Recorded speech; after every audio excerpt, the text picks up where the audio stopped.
for fast, cheap, and reliable Madden 25 Ultimate Team coins, make sure you guys go check out my sponsor Z2U, link in the description.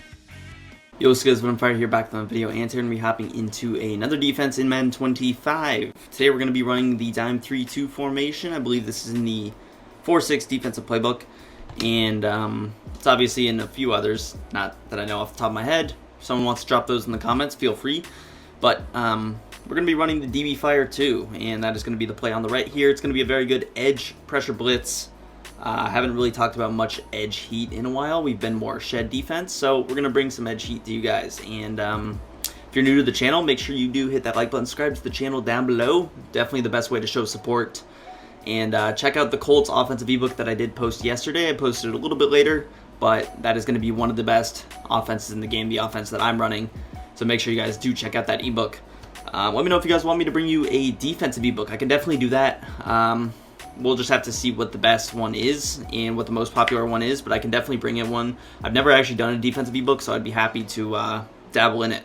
So let's go ahead and go into it here. DB Fire 2. Now, personnel-wise, what you can do in this set is you can have safeties at linebacker if you want. It is completely up to you guys if you do. But that is something we can do. Now, we're not going to do it here. We already have a safety, I believe, in that right spot. And overall, we're just going to come out in it. Now, it's going to work against really every set. We'll talk about different ways to bluff it, different ways to implement it, obviously a little bit later in the video. So, without further ado, let's come out in like a spread look. It's just kind of easier for you guys to see it. And actually, the first thing we're going to do, and you could also base align if you wanted. Now, the thing about base aligning is it'll be more useful for compressed sets, so I don't actually have baseline on right now. But, you know, having baseline is generally the way we're going to do it. Now, the first thing that we're going to do is press our defensive backs, which is going to be Y or triangle, down on that left analog stick. And then we're going to go ahead, pinch the defensive line, which is going to be left on the D-pad, down on the left analog stick. We are also going to slant inside, which is going to be D-pad left, down on the right stick. Now, this isn't really a super necessary step. It's just something I kind of do anyways. Good for run defense, good for sheds. Now, the reason it's not going to matter as much is because we're actually going to go ahead and QB contain, which is going to be double tapping RB or R1 on PlayStation. And it's going to look like this. Now, you could really use either of these players. It doesn't necessarily matter. We're just going to use our KZ here. You kind of like to stand in the middle. It's good doing that for run defense purposes. And there's a look at the pressure. So, pretty effective, pretty simple blitz. We're rushing 5 against 5, and you guys will notice both players get free. Now, the QB contain is going to be the key thing here, because if we don't have QB contain, the blitz is really a hit or miss. It'll still work sometimes, but the QB contain is going to allow these guys to take the outside leverage. They immediately, even from the pinched position, they get there, and it's a lot cleaner when they do it this way, because the tackle doesn't get out as far. And even on the left, we get some weird glitch. I don't know what happens. Who really cares what happens? For anything, he's defending the drag, so maybe this is better. Regardless, we get the quick pressure. Having speed coming off the edge is going to be important. Those guys' coverage, you're going to want good players there regardless, because you will be putting them in coverage situationally. But very simple blitz. Once again, the steps are going to be press, pinch the D-line, which is going to be presses Y or triangle down on the left analog stick, D-pad left, down on the left stick, D-pad left again, down on the right stick.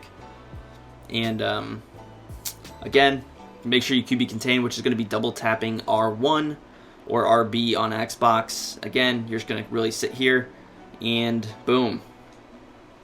Now, obviously, this blitz is not foolproof. There are ways to defend it. It makes it difficult to really slide one direction because you have pressure coming from both sides. Like in this case, the guard actually does kind of get over, but I mean, really, look at the push we get up front. Where's the QB supposed to go? Can't step up. And the reason we try and pinch is to get the one-on-one with the center and the D tackle, assuming you have someone good there. Obviously, you can't scramble right, and then no one's really developed.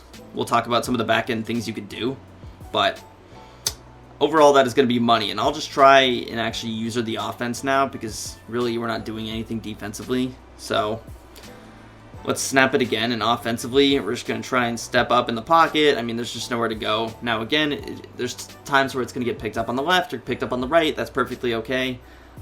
It's not going to work. Now, it's going to be better against something like spread than it would against something like bunch, but we'll show it against bunch regardless. And some of the coaching adjustments I like are auto flip on. You can have baseline on, and then for flats, we'll start out at like a 10-yard range. I think that's fair. The hooks, you could bring them down, you could bring them up. It's going to be up to you. And then we'll talk about some other bluff blitz situations a little bit later. So let's go into a bunch offset. Now, again, is it going to be perfect? It's probably not going to be. We're going to press, pinch the D-line, slant inside, contain. It's going to look pretty much the exact same. We're going to snap the ball, and you see there, obviously not perfect.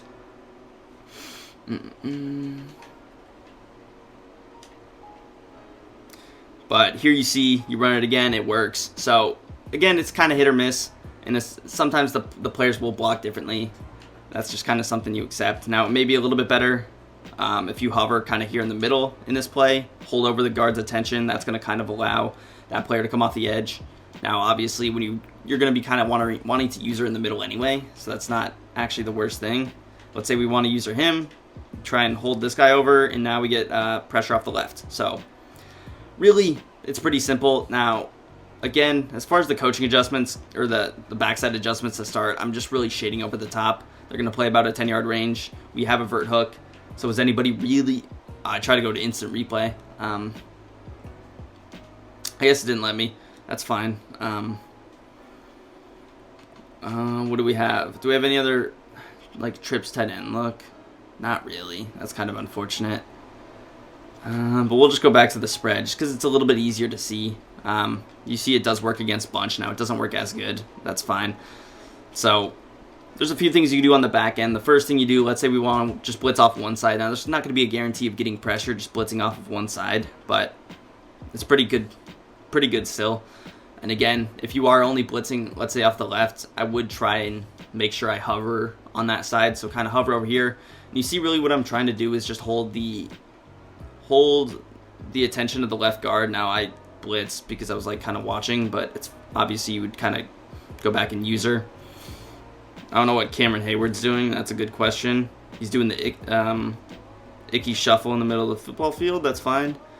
I mean, coverage, I think I forgot to shade over the top, but these guys are going to sit. You're fine with him really checking down if he has to, and if he's continuing to check down, move it down to 5. If he's getting the ball off in that time, your blitz isn't working as good anyway, and you should go away from it. So immediately, again, you could go with like a man coverage look.